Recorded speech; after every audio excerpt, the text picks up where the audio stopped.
Abra sua Bíblia comigo, por favor, em João, no capítulo 14, Evangelho de João, capítulo 14, versículo de número 16.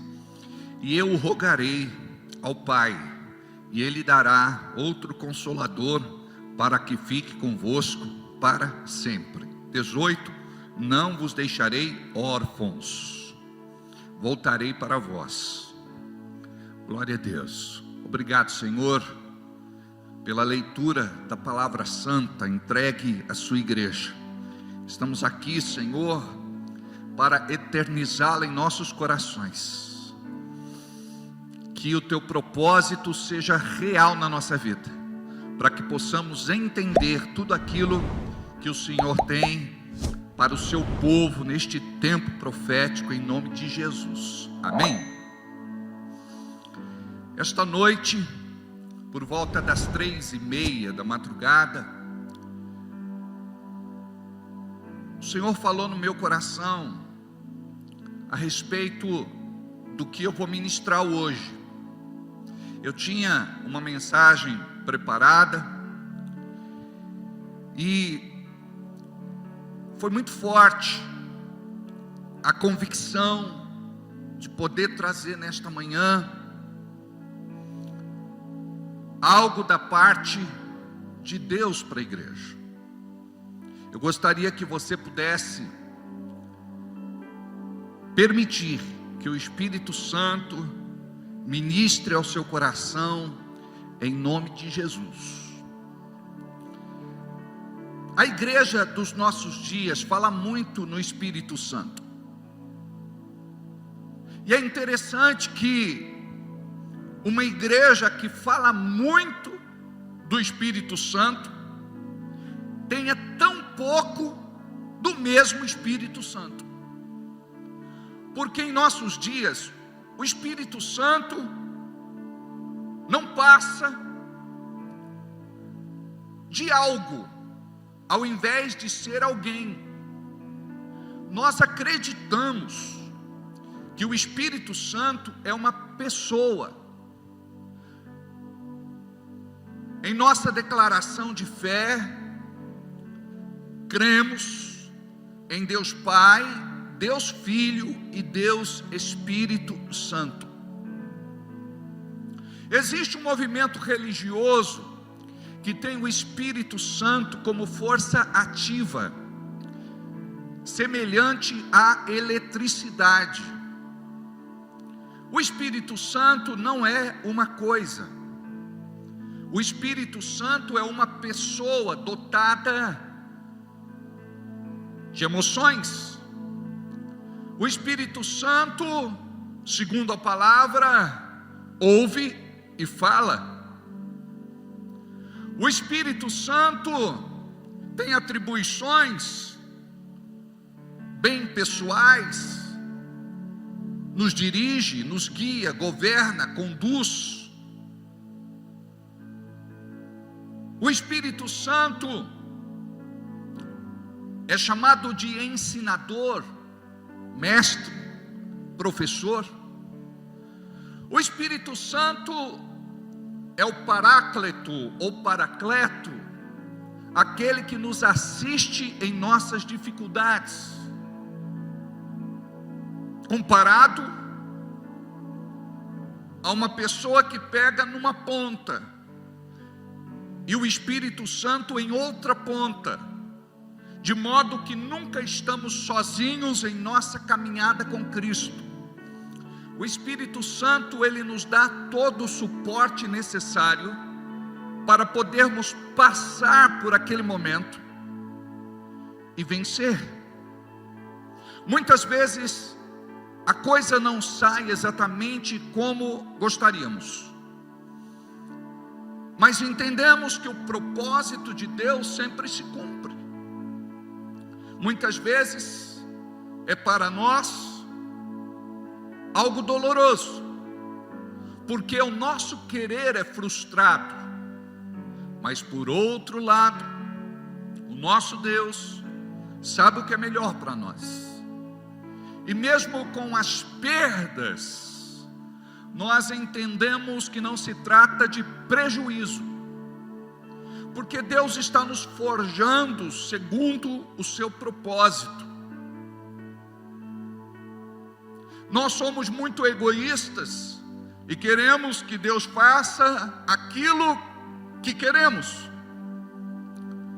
mesmo Ele sendo Deus. Falta o sentido de compreensão em saber que Deus é Deus, o Criador, e nós somos nós, criatura. E como diz o profeta, o caco quebrado não pergunta ao vaso ou ao Criador, não pergunta ao Criador o porquê. A palavra fala a respeito do Espírito Santo como consolador, aquele que consola a nossa dor, aquele que representa o bálsamo de Gileade, o tratamento necessário, o remédio para as nossas feridas abertas. É aquele que cura, é aquele que sara, é aquele que fecha as feridas, que cicatriza. O Espírito Santo é aquele que não partiu, mas que ficou. Os discípulos estavam recebendo as últimas instruções por parte de Jesus. E aquele momento se tratava de um momento diferente. Embora eles não quisessem acreditar naquilo que Jesus pregara durante os 3 anos e meio de ministério terreno: vou ser preso, vou ser torturado, vou ser crucificado, mas vou ressuscitar. Os discípulos relutavam, eram resistentes. Por quê? Eles ainda não tinham o Espírito Santo. Acredito que você se lembra que o Espírito Santo, ele desceu no dia de Pentecostes. Pentecostes fala a respeito da festa da colheita, e nós associamos ao advento do batismo do Espírito Santo. Eles tinham uma porção do Espírito, eles tinham autorização para operar no sobrenatural de Deus, por liberação do próprio Jesus. Os discípulos, eles operavam milagres, sinais, prodígios e maravilhas. Eles tinham uma unção sobre a vida deles, porque caminhavam com Jesus e obedeciam a sua palavra. Jesus é a palavra viva de Deus, o Verbo encarnado. João 1:1. No princípio era o Verbo estava com Deus, o Verbo era Deus. O Verbo é a palavra. Ali estava o Deus encarnado, que deixou o céu, se despiu de toda a glória e se vestiu de carne como eu e você, se tornou como um de nós, se humilhou para entender a nossa realidade e para nos resgatar da condenação eterna por conta do pecado de Adão. Por um homem o pecado entrou na humanidade, mas por conta de um homem, Jesus, a condenação eterna foi removida para todos aqueles que confessam a Jesus Cristo como único Senhor e suficiente Salvador. Como está escrito lá em Romanos capítulo 10, que diz: a palavra está perto de ti, na tua boca e no teu coração. Esta é a palavra da fé que pregamos. Continua: a saber, se com a tua boca confessares ao Senhor Jesus, e em seu coração creres que Deus o ressuscitou dentre os mortos, serás salvo. Continua: visto que com o coração se crê para a justiça, e com a boca se faz confissão para a salvação. Obrigado. Os discípulos não tinham as revelações necessárias que testificassem com aquilo que estava por vir. Jesus então, naquele momento, diz: vocês vão ter uma surpresa, vão conhecer o Consolador. Estavam tristes, cabisbaixos, sem entender o que estava por vir. Aquele discurso que Jesus apregoava ao longo de 3 anos e meio, ao seu fim começou a se tornar mais forte. Jesus o repetia mais vezes, e lá no profundo do coração existia um sentimento que precisava ser tratado. E Jesus então diz: eu enviarei outro Consolador. Por quê? Porque até aquele momento quem os consolava era o próprio Jesus. E eu vou enviar outro Consolador que vai estar com vocês para sempre. Para sempre. Eu fisicamente não posso estar com vocês em todos os lugares, mas agora volto para o Pai.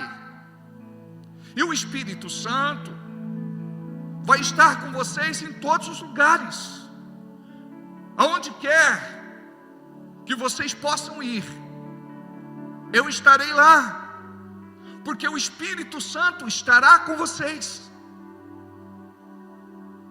Eu não vos deixarei órfãos. O que é um órfão? Ou uma situação de orfandade?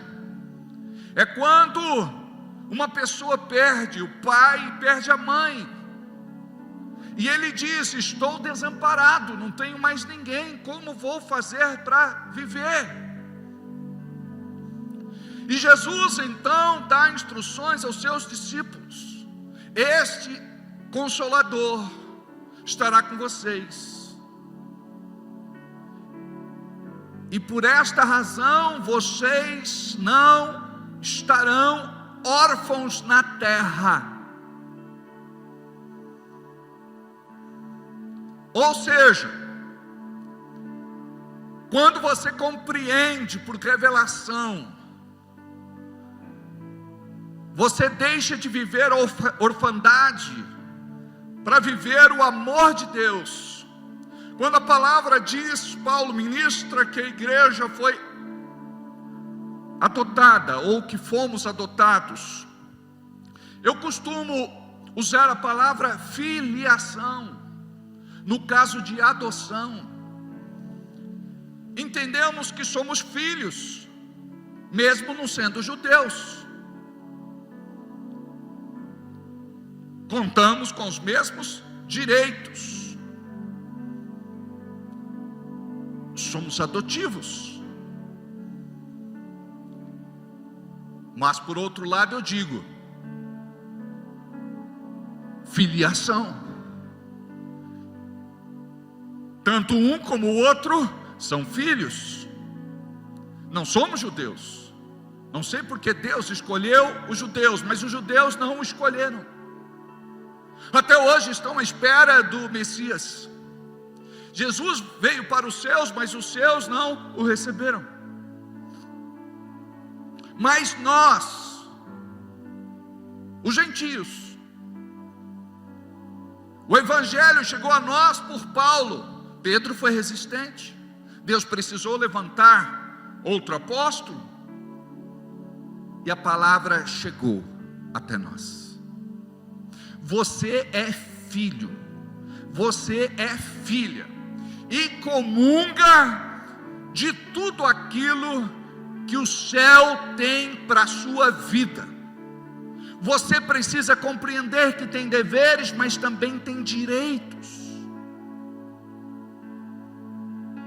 Deveres atribuídos a você, mas direitos constituídos pelo amor de Deus.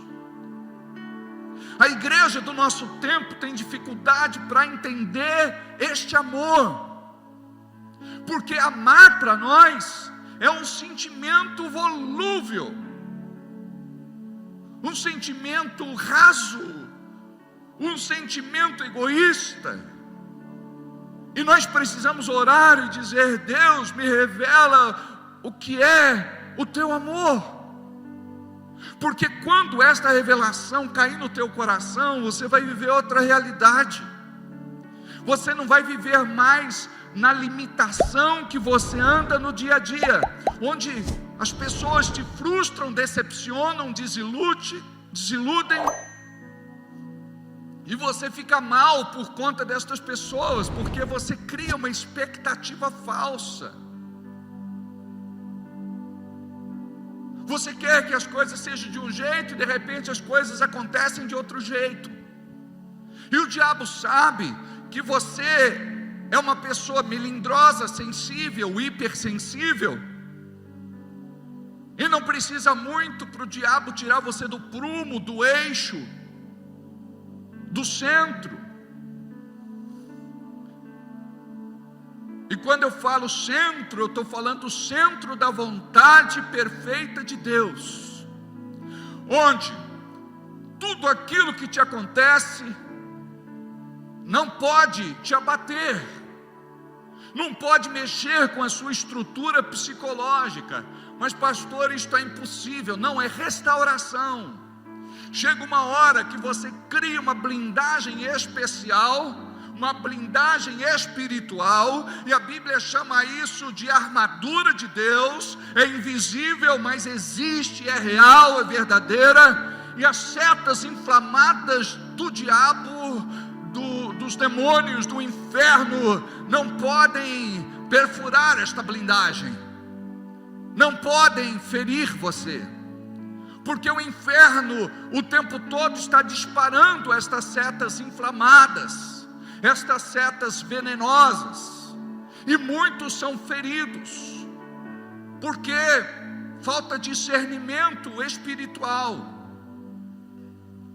E esse discernimento espiritual vem através de um dom, e este dom vem por conta do Espírito Santo. E você precisa caminhar com o Espírito Santo e se relacionar com Ele como uma pessoa, porque, como já disse, Ele não é uma coisa, não é apenas uma força. Você precisa caminhar com o Espírito Santo, conversar com o Espírito Santo, para depois ouvir a voz do Espírito Santo. Tem muita gente que fala: Deus falou comigo, Deus falou comigo, Deus falou comigo, mas ele não anda com o Espírito Santo. E o Espírito Santo não fala com ele, porque ele não fala com o Espírito Santo. Precisamos ter uma relação com o Espírito Santo, íntima, particular, pessoal, profunda. Me lembro que li um livro no começo da minha caminhada cristã, e o título era Good Morning Holy Spirit, Bom Dia Espírito Santo. Eu gostaria que você lesse esse livro. Tem muita gente que critica, mas aquele que tem discernimento separa a carne do espinho. O importante é a igreja estar aberta para ter uma experiência real com o Espírito Santo de Deus. Porque a pior tragédia que pode acontecer em nossos dias é uma igreja sem o Espírito Santo de Deus. Pastor, eu prego, mas ninguém se converte. Está faltando unção. Quem dá esta unção é o Espírito Santo de Deus. Está faltando testemunho. Por que que você não tem testemunho? Porque não anda com o Espírito Santo de Deus. O Espírito Santo de Deus, ele vai dizer assim: não faça isso, não fale isso, não critique ninguém, abençoe esta pessoa, faz o bem às pessoas que te prejudicaram, ore por elas, faça gentilezas. O Espírito Santo, ele vai começar a nortear a sua vida. O que vemos em nossos dias é um ajuntamento de pessoas dentro de igrejas que dizem ser igreja, mas na verdade não se comportam como igreja. Quando nós olhamos, por exemplo, para 1 Coríntios capítulo 3, versículo 5, diz assim, sobe um pouquinho para riba, olha o que Paulo fala para a igreja de Corinto. Eu, irmãos, não vos pude falar como espirituais, mas como a carnais, como a meninos em Cristo. A pessoa não entende que o Espírito Santo existe para a igreja, e podemos estar dentro da igreja sem uma revelação do que é ser filho e ser filha. Aí nós vamos lidar de uma forma errada com os dons espirituais, com os ministérios, porque não temos uma experiência amadurecida com o Espírito Santo. E eu, irmãos, não vos pude falar como a espirituais, mas sim como a carnais, como a meninos em Cristo, infantis, crianças. Este é o comportamento da igreja em nossos dias. Uma igreja infantilizada, reclamando de tudo e de todos. Me mordeu, me beliscou, puxou meu cabelo, falou de mim, chutou meu pé, minha perna. Ou seja, nós não compreendemos que fomos chamados para fazer algo muito maior, e você perde o tempo só reclamando, murmurando, choramingando, se lastimando e blasfemando. A partir de hoje eu gostaria que você compreendesse que o Espírito Santo quer te levar a uma dimensão maior de fé e de experiência, de vivência, de realidade. Quando alguém vier falar com você, você diz assim: irmão, eu não estou mais neste patamar, eu não estou mais neste nível, eu já fui assim.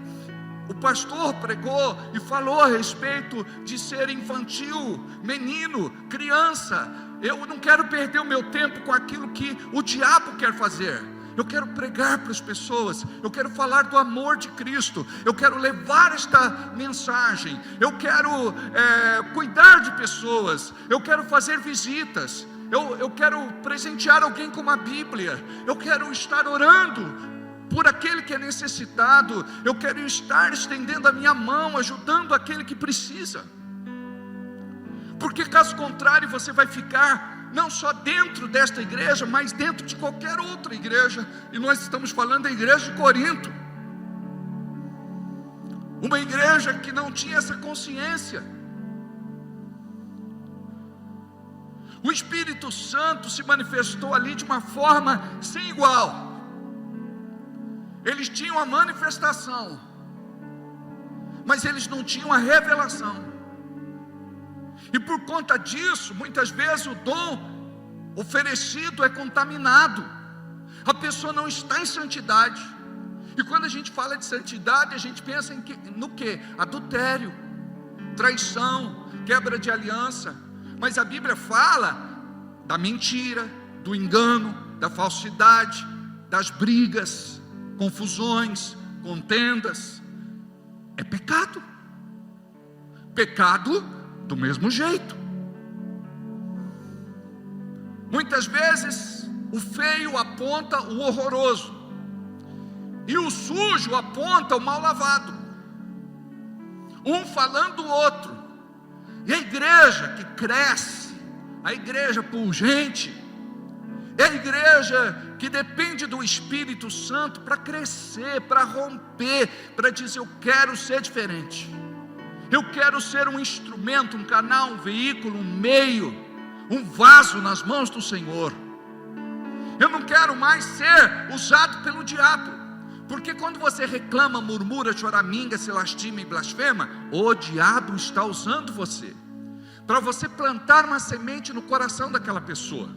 Você não gosta de alguém, você vai falar daquele alguém para alguém que de repente não tem nenhuma reclamação daquela pessoa, mas agora, por ela gostar de você, ela vai marcar aquela pessoa e vai dizer: eu vou evitar, não quero ter contato, vou me distanciar, vou ignorar. Aquela pessoa que tinha um coração puro, agora ela está contaminada. A pessoa não fez nada para ela, mas é como se tivesse feito, porque ela está ferida, ferida de tabela. Feriu uma pessoa que eu gosto, logo você me feriu também. A pessoa não sabe nem o que está acontecendo, porque a outra não teve a maturidade de resolver com ela. E o conselho de Jesus registrado no livro de Mateus é: se o teu irmão tem alguma coisa contra você, não é nem se você tem alguma coisa contra o seu irmão, vai e resolve com ele, você e ele sozinho. Isso é maturidade, e você precisa crescer. O maduro não fala de ninguém. Se você fala de pessoas ou de coisas o tempo todo, se você bate sempre nesta tecla, você precisa crescer. Falta maturidade. É uma igreja criança, infantil, menina. E guarda o que eu vou dizer: isso retarda a vinda de Cristo, porque Jesus não virá buscar um berçário, um fraldário. Jesus virá buscar a sua noiva. A sua noiva precisa estar crescida, desenvolvida, amadurecida, pronta para o casamento. Mas nós não ouvimos com frequência uma mensagem como esta. E o diabo, ele opera na ignorância. Por isso que Jesus disse: conhecereis a verdade, e a verdade vos libertará.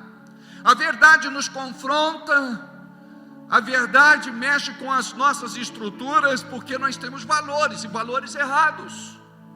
Eu sou assim, eu cresci assim, eu vou morrer assim. Esta teimosia não é uma teimosia santa, é maligna. Quando alguma coisa for mostrada a você pelo Espírito Santo de Deus, se arrependa e diga assim: Espírito Santo, eu quero ser santo, eu quero mudar, eu quero ser diferente. Aí você vai falar bem da sua igreja, vai falar bem dos ministérios, vai defender o seu pastor, a sua liderança. Nós podemos errar, não devemos, mas nós podemos errar, e se erramos, não é de propósito, é na tentativa de acertar.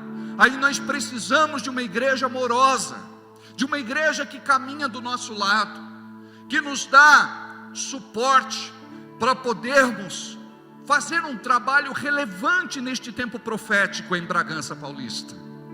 Você precisa amar a oportunidade que Deus lhe entregou. Ele fundou esta igreja. Esta igreja nasceu no coração de Deus. Não costumamos dizer, o pastor Alberto abriu o ministério. Não, Cristo fundou uma única igreja, e esta igreja nasceu no coração de Deus.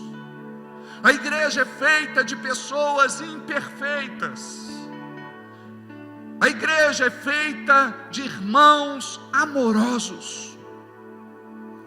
E uma igreja não fecha muitas vezes, porque há pelo menos um justo lá dentro. Lembra de Abraão intercedendo por Sodoma e Gomorra? Se tiver pelo menos um justo lá, o Senhor não destrói. Imagina que dentro desta igreja, que não é perfeita, muitas vezes tem mais aquilo que é humano do que aquilo que é espiritual.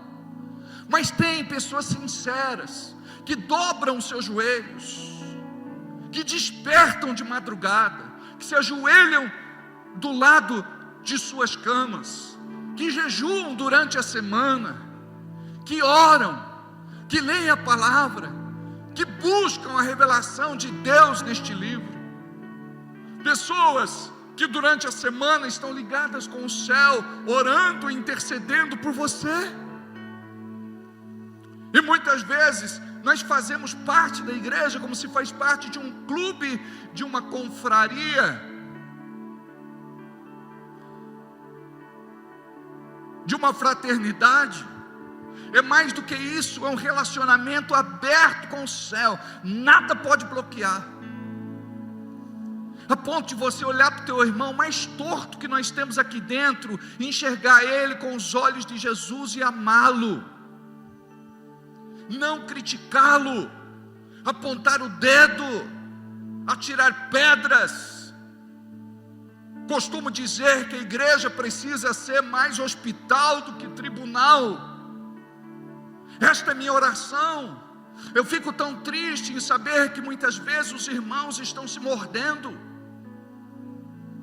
E tem irmão que é tão infantil que diz assim, não, eu não vou mais na igreja por conta desse e por conta daquele. Ele nunca esteve na igreja por causa de Cristo. Ele sempre esteve com a motivação errada. Tem gente que abandona o evangelho, tem gente que vira as costas para Jesus. Amados, vocês estão ouvindo um homem falar que foi muito perseguido nesta cidade, injustiçado, ameaçado, execrado em praça pública. Eu tinha tudo para nunca mais subir no púlpito e pregar o evangelho, mas eu decidi viver para Deus. Não me importa o que falam de mim, não importa o que me fazem, o que me importa é o que Jesus fez pela minha vida. Eu estava perdido, e Ele me encontrou, Ele me resgatou, Ele me tirou do atoleiro, do charco e lamaçal de pecado, Ele me curou das minhas doenças e enfermidades, de modo que eu disse, Deus, enquanto eu viver sobre a face da terra, eu nunca vou deixar de pregar a tua palavra. Eu quero viver para ti. Aquele que não vive para Deus na terra, não vai viver para Ele no céu. Guarda isso. Aquele que não viver para Deus na terra, não vai viver com Ele no céu. Doeu demais, me machucou profundamente. Espiritualmente eu sangrava. hemorragia intensa, mas eu me ajoelhava e dizia assim: Deus, eu quero ver esta pessoa com os olhos do teu amor, porque caso contrário, você o tempo todo vai viver se sentindo injustiçado. Eu fiz o meu melhor, essa pessoa criticou, nada está bom para ela não reconheceu, ela não valoriza, então não quero mais fazer parte da equipe, eu não quero mais fazer nada.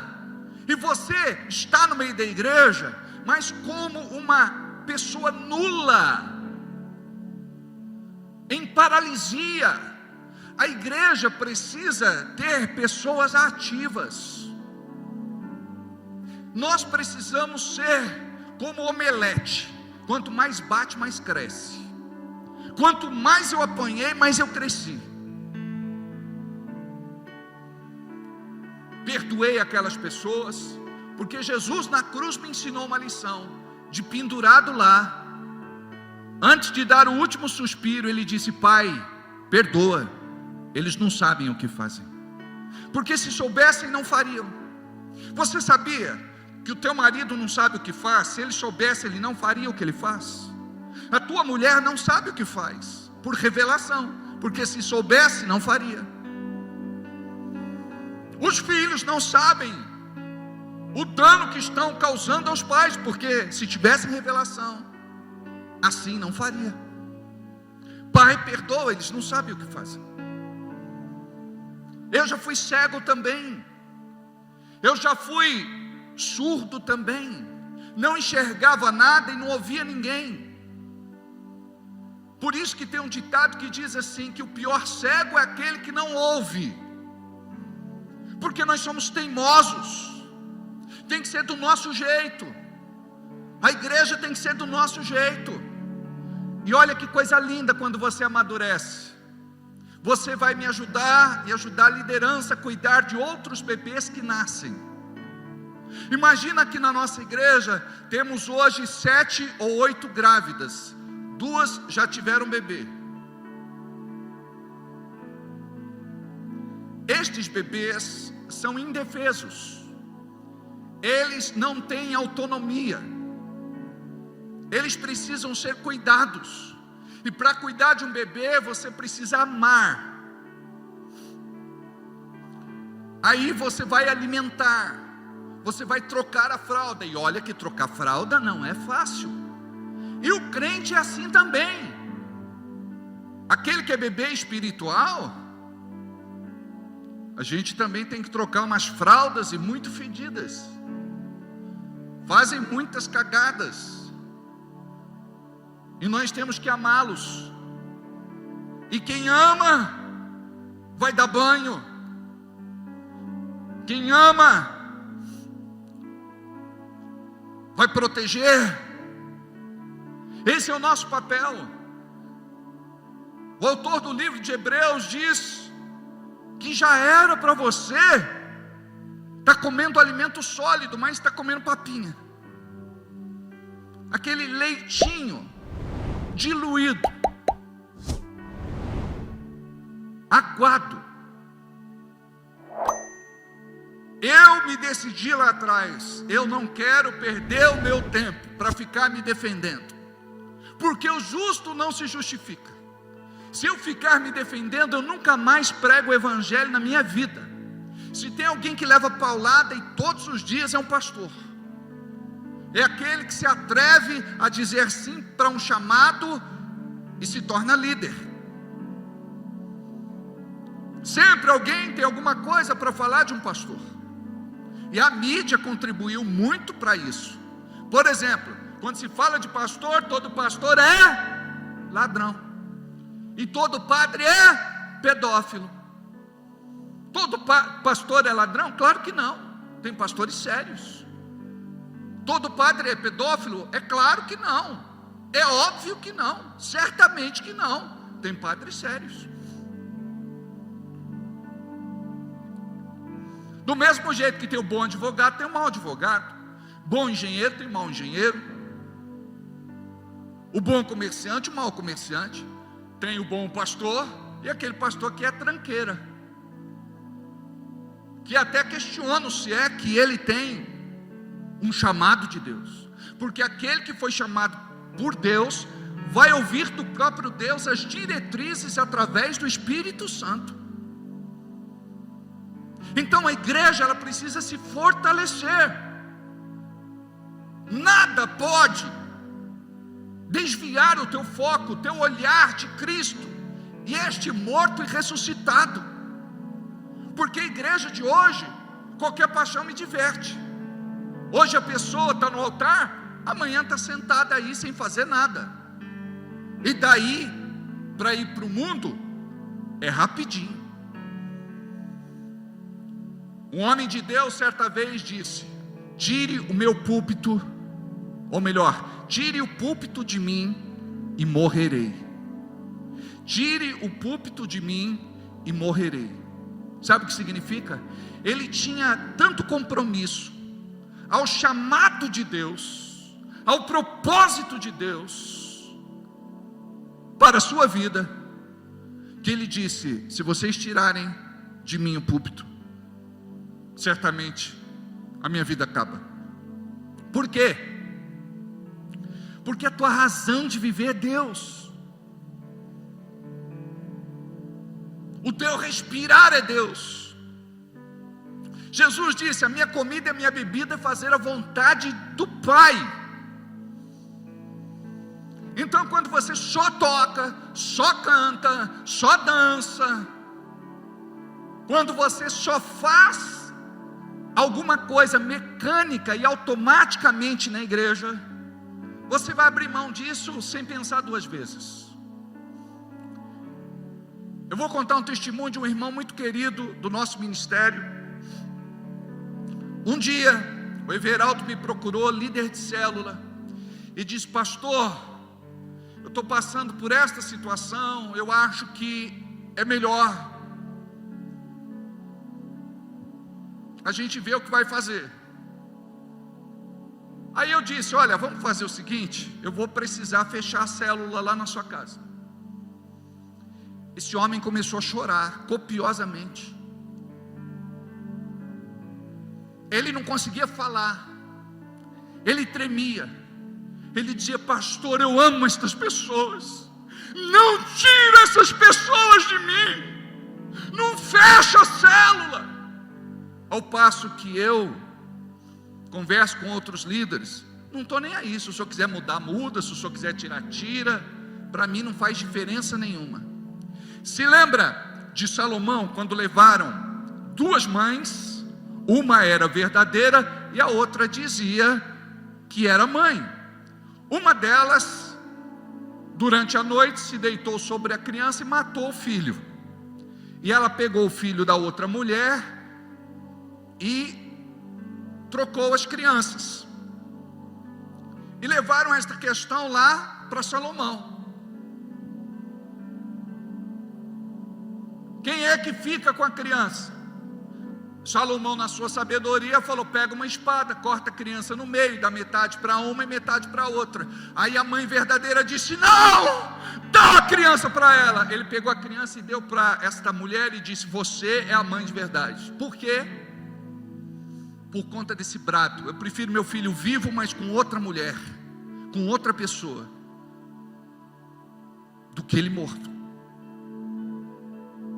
Então, nós precisamos amar a igreja de Cristo.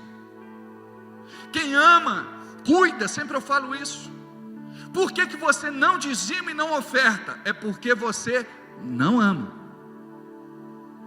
Porque quem ama, cuida. Aí você diz: pastor, eu não tenho condições de cuidar da igreja. Aquele que amadurece vai buscar meios, condições, oportunidade para cuidar. Aquele que é da igreja infantil, menino, criança, ele não vai fazer nada pela igreja, ele vai sugar apenas, ele vai aspirar apenas, mas ele não vai cuidar. Eu vejo, por exemplo, nossos jovens que começam a trabalhar. O pai e a mãe dizem o quê? Não precisa ajudar em nada em casa. Precisa sim. Você precisa ensinar um modelo de responsabilidade para os seus filhos. Não, tadinho dele, paga só uma continha de água, vai, R$ 49. Paga aí uma continha de luz. Aquele que é maduro vai pensar assim: meu pai e minha mãe já fizeram tanto por mim, eu vou pegar uma parte deste meu salário e vou abençoar a vida dos meus pais todos os meses. Mas o que a gente ouve? Eu não vou poder ajudar esse mês por conta disso, por conta daquilo e por conta daquilo outro. Eu me lembro do meu irmão, o testemunho que ele dava quando ainda era jovem. Seu primeiro emprego, ele separava o dízimo para entregar para o Senhor, pegava todo o dinheiro e dava na mão da minha mãe.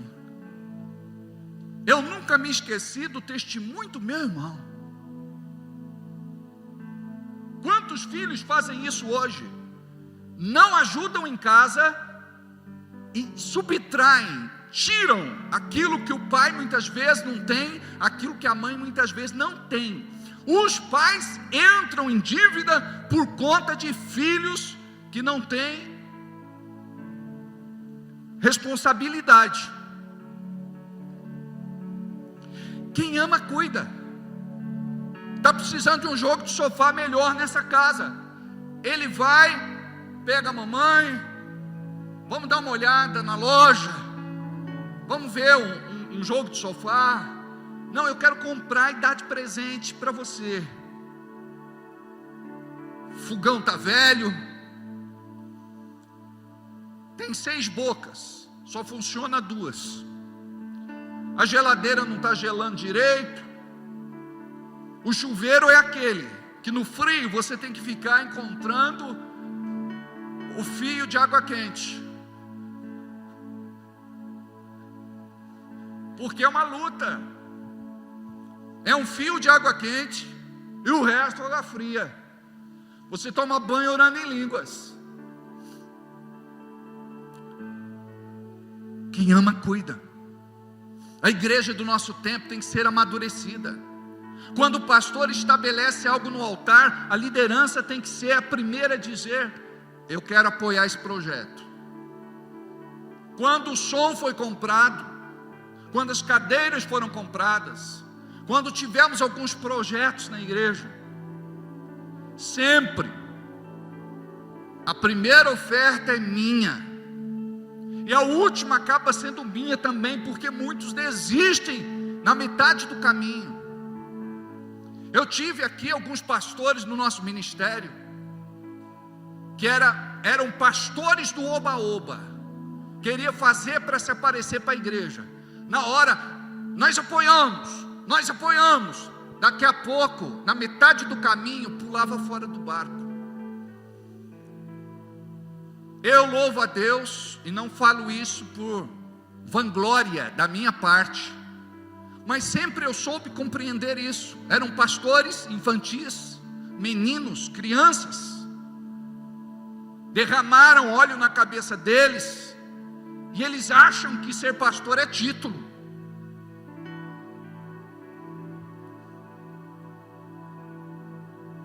Deus me dava graça, eu dizia: Deus me abençoe, para eu poder arcar com este compromisso. Nunca me revoltei, nunca murmurei, nunca fiquei ferido, porque quando isso acontece, você amarra a ação de Deus na tua vida. Sabe por que tem bênção que não acontece? Você não perdoou. O tempo todo você está falando daquela pessoa. Eu tive, dia desses, um atendimento, e uma pessoa ficou devendo um bom dinheiro para esta outra pessoa. Foi uma sociedade que abriram juntos, e esta sociedade não deu certo, e o nome desta pessoa foi para o protesto, Banco Central, por conta de um cheque. E naquele atendimento nós perdoamos esta pessoa. E ela tinha me dito: tem alguém que eu ainda não consegui perdoar. Eu disse: vamos fazer uma oração. Pai, eu perdoo fulano de tal por ter me prejudicado, sujado meu nome, pisado na bola. Eu falei: perdão é decisão, não é sentimento.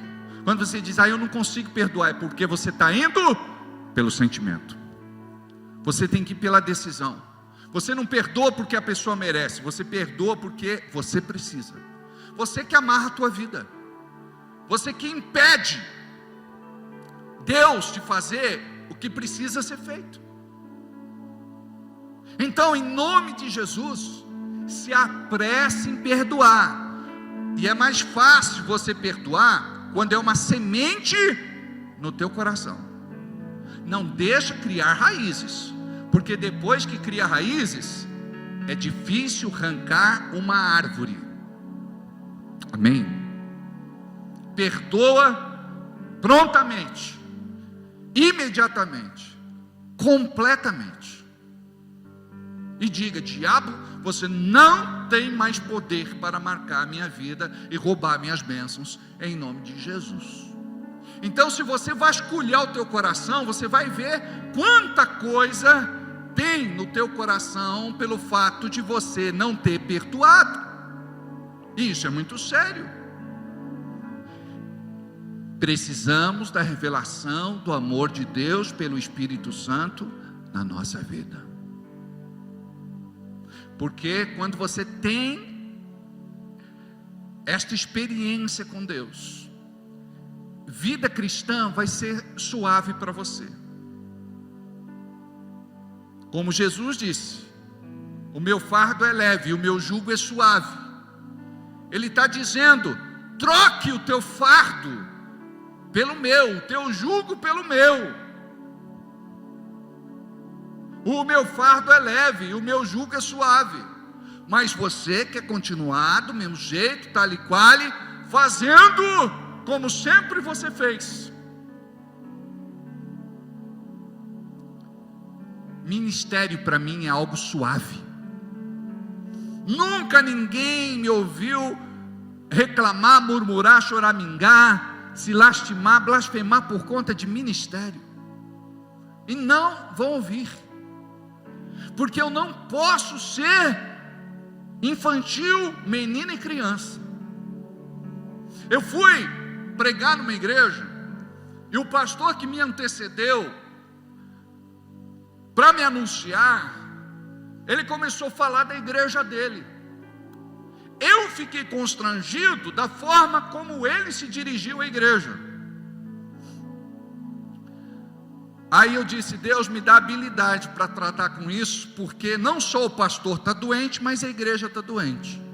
Aí assumi a palavra e disse assim: amados, antes de ministrar qualquer coisa, aproveitando o gancho que o pastor deu, não falei com ele, não conheço a realidade deste ministério, o dia a dia desta igreja, mas uma coisa é certa: precisamos ajustar as coisas.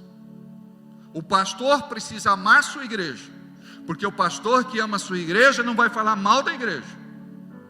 E a igreja precisa amar o seu pastor, porque a igreja que ama o seu pastor não vai falar mal do seu pastor e da liderança. Amados, foi um chororô ali, que não precisei nem pregar naquele dia. Foi algo lindo da parte de Deus. Não sei se o céu desceu, se a terra subiu, mas uma coisa é certa: a glória de Deus foi poderosa ali naquele lugar. Esta palavra é uma palavra para curar você, sarar você, libertar você. Ninguém me manda recado, mande você recado para os irmãos. Eu quero fazer aqui, abrir um parênteses para falar do irmão Maurício. O irmão Maurício não era da nova geração. O irmão Maurício, ele ainda estava limitado a pegar pedacinhos de papel e marcar pacientemente versículos da palavra. ele levava na empresa que trabalhava, e todos os dias ele entregava na mão de vários dos funcionários, se não todos os funcionários, uma mensagem da parte de Deus. Irmão, um dia uma pessoa lá daquele lugar conversou comigo e disse assim: você é pastor? Eu disse: sou. Falei: tem um irmão aqui que todo dia dá um versículo para a gente. E a pessoa tirou e mostrou para mim o versículo e disse assim: Deus falou tanto comigo através desse versículo. Já faz tempo que ele deu, mas eu trago comigo, guardado na minha carteira, dentro da bolsa. E todas as vezes que eu não estou bem, eu leio esta palavra. E os olhos marejaram, se encheram d'água por conta desse irmão. Hoje, sabe o que ele faz? É pela internet. Ele tem um celular chique. Todos os dias ele manda mensagem para um batalhão. Tem gente que gosta, tem gente que não gosta, tem gente que abre, tem gente que não abre, mas Deus nunca deixa de falar, irmão Maurício. Eu achei que sabia o que era evangelismo. Fui num trabalho em São Paulo, numa conferência profética do pastor norte-americano David Robertson. Fiquei hospedado na casa da diretora do DEIC de São Paulo. Eu não sabia que ela era da polícia. Quando ela chega em casa, ela coloca a arma em cima do aparador, colocou a identificação em cima do aparador. Eu falei: obrigado, Senhor, pelo menos proteção a gente tem, aleluia, glória a Deus. De manhã, esta mulher se levanta e se prepara para trabalhar. Antes de sair de casa, ela pega um pouco de panfleto e ela sai distribuindo logo no corredor do seu apartamento. Tudo bem, vizinha? Jesus te ama. Tudo bem, vizinho? Jesus te ama. Ela entrou no elevador, um por um: Jesus te ama, Jesus te ama, Jesus te ama, Jesus te ama. E eu estava aqui, falei: não sou crente, não conheço essa mulher, nunca vi na minha vida. Ela não tinha vergonha. Quem faz evangelismo não pode ter vergonha. Eu fiquei depois constrangido e fui orar e falar com Deus: Deus, me perdoa. Por que Deus me levou na casa dessa mulher, sendo quem ela era? Sabe, ela fazia a segurança do Frank Sinatra quando ele veio para o Brasil. Ela era responsável em fazer segurança dos grandes nomes, dos artistas do Brasil, nacionais e internacionais.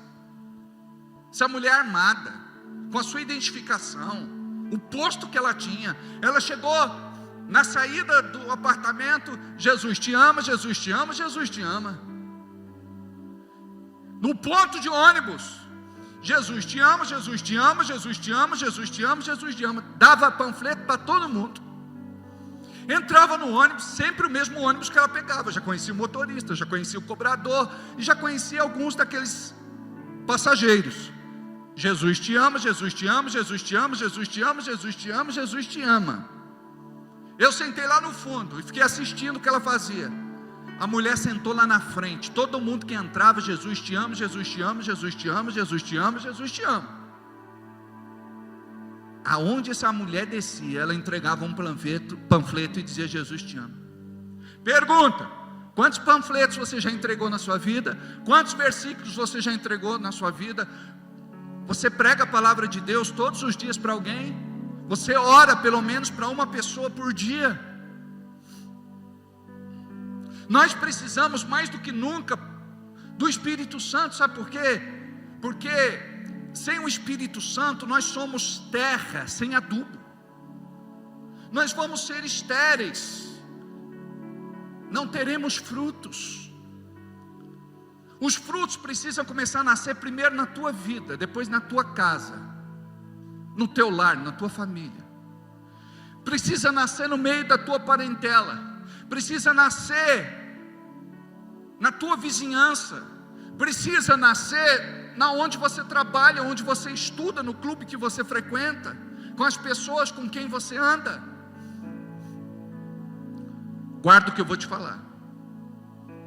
Até hoje você não tinha esse entendimento do Espírito Santo, mas agora você tem. E o Espírito Santo quer usar você. O Espírito Santo já mora dentro de você. Você é morada, casa, habitação, templo do Deus vivo. O véu se rasgou de alto em baixo. A glória de Deus saiu do templo para habitar em mim e habitar em você. Só que nós vivemos como crentes que não têm o Espírito. Vivemos como pessoas do mundo. A nossa linguagem é uma linguagem como aqueles que vivem sem Deus. Palavrões, xingamentos, maldições, deprecações. O tempo inteiro você é impaciente, nervoso, chateado, aborrecido, irritado. O tempo todo uma perturbação. Mas quando você compreende o que é estar com Deus, o que é ser de Deus, o que é viver de Deus, tudo vai ser diferente na tua vida em nome de Jesus.